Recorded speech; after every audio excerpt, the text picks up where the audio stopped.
আমার এই ছাদ বাগানে বিভিন্ন ডিজাইনের সবজি বেড আছে, বেশিরভাগই হরাইজেন্টাল, দ্যাট ইজ ফ্ল্যাট।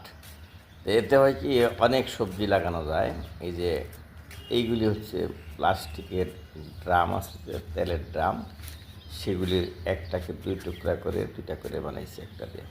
আর এখন দেখতে পাচ্ছেন, এটা অ্যালুমিনিয়ামের শিট বাঁকা করে চারকোনা করে সবজি বেড বানাইছে। শীতকাল এসে গেছে, তো বিভিন্ন রকম সবজি এই কোকোপিটের সাথে জৈব কম্পোস্ট মিক্সচার করে এই সবজিগুলো লাগাইতেছি। এইটা আবার কাঠের তৈরি, আগেরটা স্টিলের তৈরি ছিল, এটা কাঠের তৈরি। কাঠের তৈরি হলে ভালো বেশি, এটাও কাঠের তৈরি, এগুলি গরম হয় না বেশি।